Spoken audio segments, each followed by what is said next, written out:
Estamos ya al mediodía y con todo gusto asumo el compromiso de poder desarrollar un tema de suyo importante en esta coyuntura peruana especialmente importante, que ha tenido eh, muchas vueltas, confusiones, algunas de muy buena fe y otras no tanto. La idea de la cual se parte es que las personas podemos cometer delitos, pero podemos arrepentirnos de esos delitos.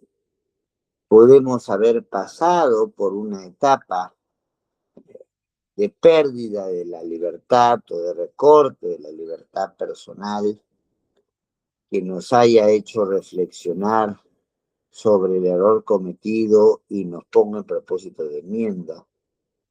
Podamos haber pasado por todo un proceso de resocialización, que es el ideal del trabajo de las cárceles. Podamos haber sido víctimas de represalias de tipo político por pensar distinto aquella cosa que es tan valiosa y que normalmente no se toma en cuenta.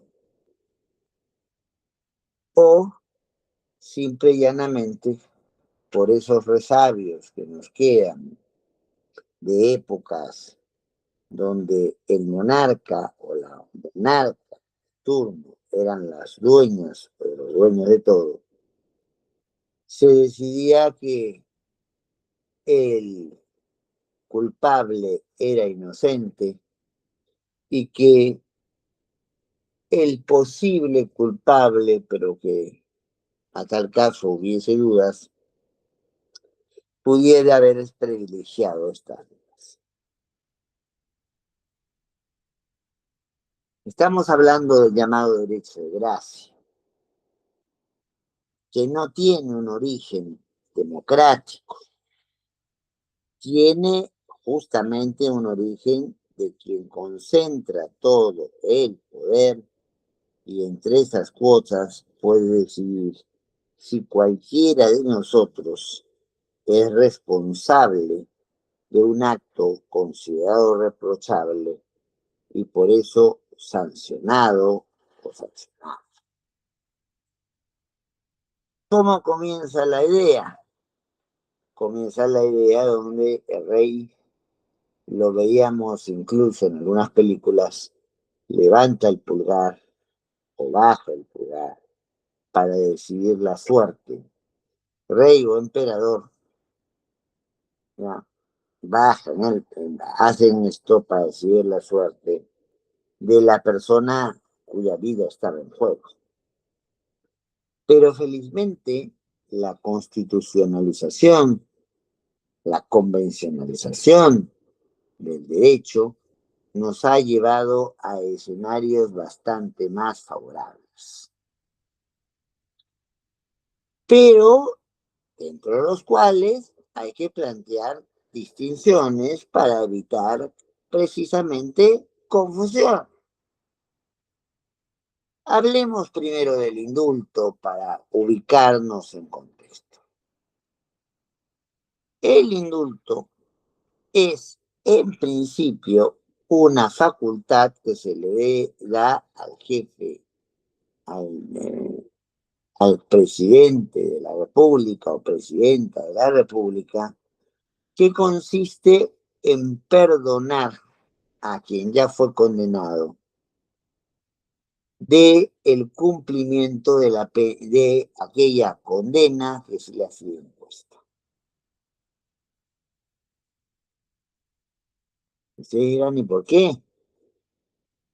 Bueno, pues la lógica está en que la cárcel, la reclusión en sus diferentes motivos, la limitación de la libertad personal no es la regla, es la excepción, es la última alternativa a la cual llegar Y si encuentro que en el camino hay alguien que está en un proceso de resocialización, en un proceso donde el delito que cometió ya no es considerado delito, ¿no?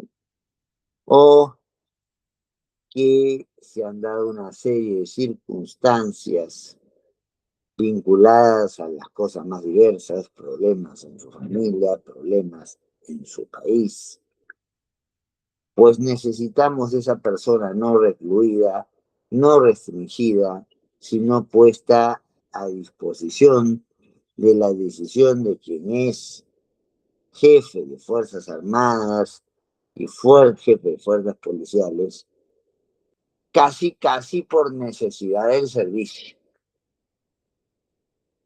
No tengo que ser inocente para ser indultado. Tiene que haber una voluntad y unos trámites para cubrir esta condición. Sobre todo, ¿por qué?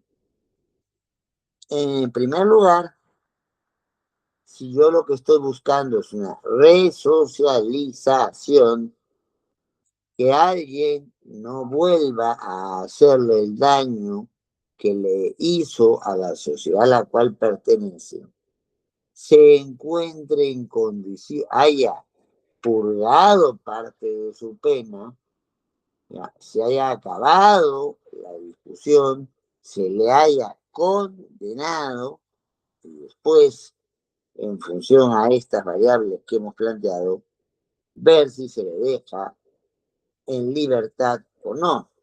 Situación que, por cierto, no borra sus antecedentes policiales. Ahí está, puestitos para lo que resulte necesario.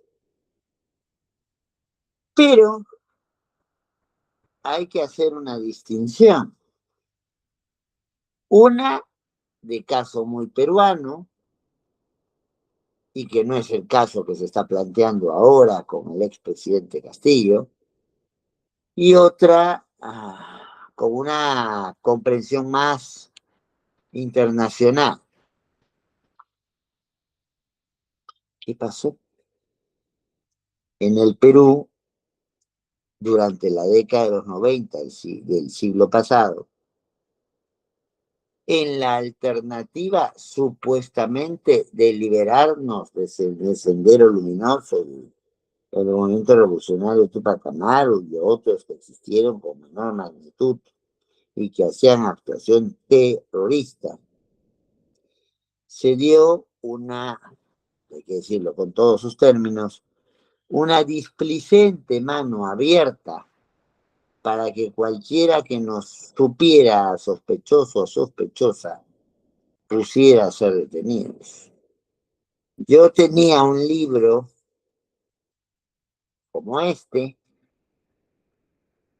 pero que dijera los 7 ensayos sobre la realidad peruana, un gran clásico de José Carlos Mariátegui, y eso era motivo más que suficiente para algunos espacios, para sospechar, para detenerme, para comenzar a juzgarme con jueces y juezas inexpertos en la materia, porque se trataba más bien de personas que podían intentar tener una formación política, intentar conocer, porque para tener una formación política uno tiene que conocer las posiciones más diversas, y por eso hay que tener el libro o hay que tener las copias del libro, pero eso no me hace militante de una organización subversiva. El pensar aquello es ingresar a un error de medio a medio, a un error total, pero eso se cometieron aquí.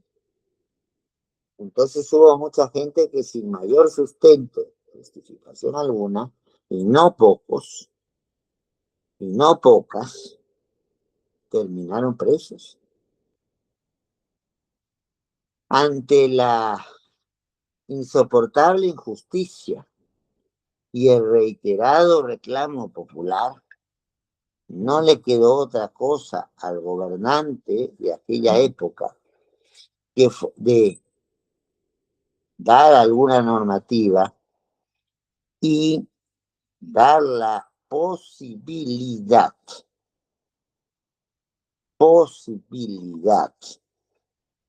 de manejarnos en un escenario en el cual yo pudiese ser liberado de la condena que se me había puesto. Oiga, pero usted no dijo que había que haber condena. Sí, tiene que haber condena en principio. Pero si los cargos planteados contra las personas a las cuales se han detenido son tan disparatados, como en algunos casos lamentablemente lo eran, pues no podíamos dejar ya en un país donde el hacinamiento, o sea, la cantidad extra en las cárceles que tenemos llega hoy al 140%, y hay personas que duermen en colchones que se tiran en mitad de pabellones, porque para celdas no hay. Entonces, la opción que se tomó, muy polémica, les confieso que en su momento yo no estuve de acuerdo, a pesar de que reconozco sus buenas intenciones, pero la decisión que se tomó es permitir a tres notables, dos de ellos de gratísima recordación, el padre Joubert Lancier, que no siendo peruano de nacimiento, fue realmente una de las personas, tuve el gran honor de conocerlo y encontrarnos con alguien que realmente amaba el Perú y a los peruanos. Y decir de Jorge Santisteban de Noriega, un personaje hoy no suficientemente reconocido si tomamos los grandes méritos que desarrolló en su trabajo. Tuvo una época difícil aquí, quiso trabajar por las demás personas, se hace un funcionario importante en ACNUR, es el alto comisionado de Naciones Unidas para Refugiados, de qué cosas no habrá visto Jorge y de qué cosas no habrá tenido que resolver Jorge. Y luego de ello, vuelve al Perú con mucho valor, vuelve al Perú con una enorme insistencia para poder plantear un reto. La Constitución de 1993, o el documento, como lo llamaba alguien, antes de asumir una función pública en base a esa Constitución, no podía dejar de incluir algunas novedades. Y la segunda situación es que entre esas novedades se planteaba con facilidad y con claridad el tema de qué hacemos con estos procesados injustamente. Tenemos que hacer una lectura creativa del texto constitucional. Y se abre la posibilidad inédita a nivel mundial de que no solo el condenado, sino que el procesado pudiese ser favorecido por un indulto solamente por el hecho de esta situación que habíamos vivido y por la calidad del informe, del análisis exhaustivo que hacía esta comisión y ponía en conocimiento al presidente de turno, al cual podría tener muchas potestas, mucho poder, pero no tenía la autoridad como para denegar a grandes figuras de historia reciente en el Perú la posibilidad de decir su verdad y acatar esa verdad. Entonces, ahí tenemos un indulto pensado para que el presidente, el rey antes se desenvuelvan con completa libertad, pero hoy no lo puedan hacer.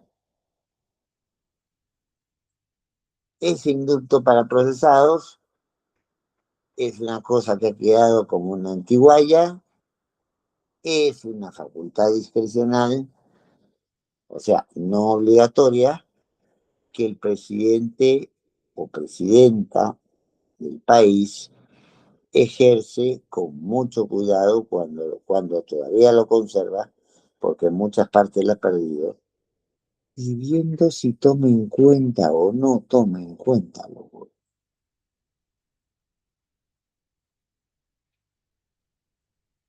Bueno, pero ¿qué pasa? Y eso comienza a ocurrir después. Cuando las guerras, con el adelanto tecnológico, se hacen cada vez más frecuentes y más crueles. Crueles porque, claro, cuando alguien atacaba con una infantería, venía, te clavaba el fusil o te disparaba y era muy poco lo que daba de ti, pero cuando comienza a crear en ese escenario espacios como el de la artillería, pues la cosa no es tan fácil, ¿verdad? Yo no sé de dónde vino el cañonazo por el cual se acabó conmigo, si vino de un tanque, si vino un cañón que se empujó, y ya con los adelantos modernos, pues el riesgo mucho mayor. Frente a los mecanismos, ya no solamente tirar balas, sino de protegernos. ¿No? Pero comenzaron a aparecer otros casos, preocupantes también en lógica del indulto, que es el llamado indulto humanitario. Henneger, el gran dictador que se apropió por encargo de la Unión Soviética durante muchísimos años de parte de una Alemania partida por haber perdido la Segunda Guerra Mundial, pues hizo algunas cosas que por respeto al público que está escuchando y va a escuchar esto, preferiría no repetir. Pero Honecker se había ganado la cárcel, con creces, sobre todo para aquellos que no creemos en la pena de muerte. Pero ¿qué ocurre? Honecker se enferma, tiene una enfermedad grave.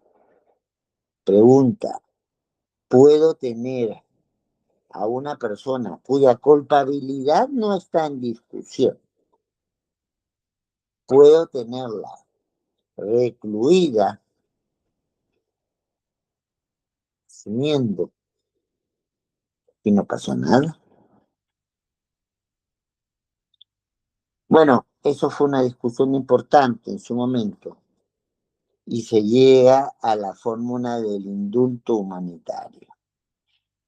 Cuando hablemos de indulto humanitario, estamos hablando sí de una decisión presidencial el presidente se tomará ciertas garantías, casi siempre vinculadas con exámenes médicos, psicológicos, de quienes quieren salir, y si consiguen convencer a las autoridades de nuestro país, pues casi con forceps entrarán, pero entrarán. O si están en la cárcel, casi con forceps sabrán para ir a un local acondicionado en sus viviendas, a una y a un hospital. No todos sabemos que se hablan de enfermos tribunales en las clínicas o en los hospitales del país. Entonces, miren cómo ciertas necesidades van cambiando el tenor inicial de una figura que era apartar de la sociedad, apartar de la presidencia de la República, o de cualquier pretensión de ese sitio, de tener poder efectivo en la vida política, en la toma de decisiones más importantes en una sociedad. Y decir, bueno, pues yo me quiero hacerlo.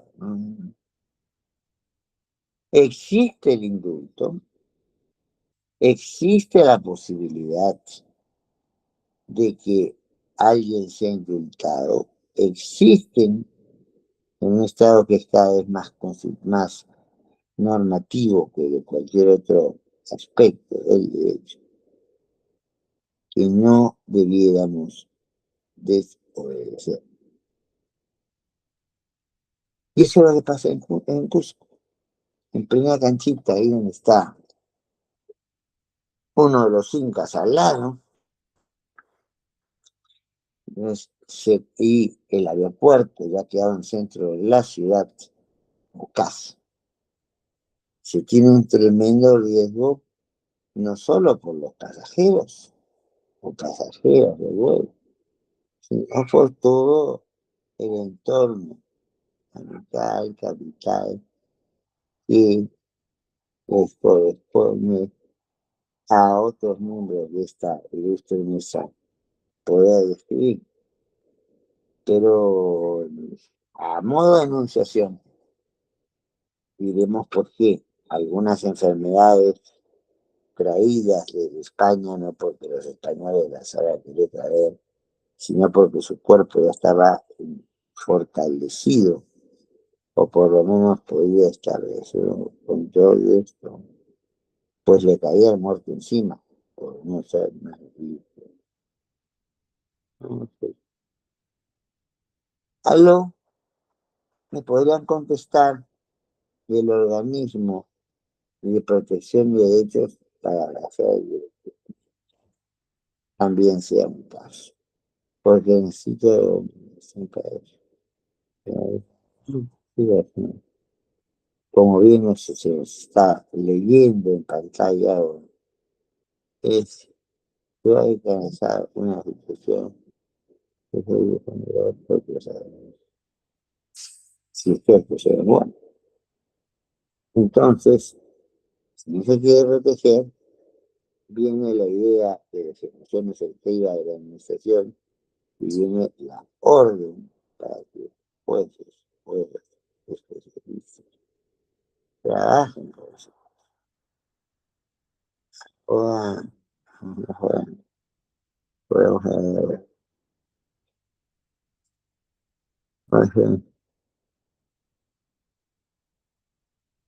nadie es seguro que esto cambie de inmediato. Ha mejorado mucho, pero las cosas aquí se complicaron más que en otras partes. Claro, veníamos de un gobierno de corte autoritario, de todo. No había tenido oportunidad de ir al año de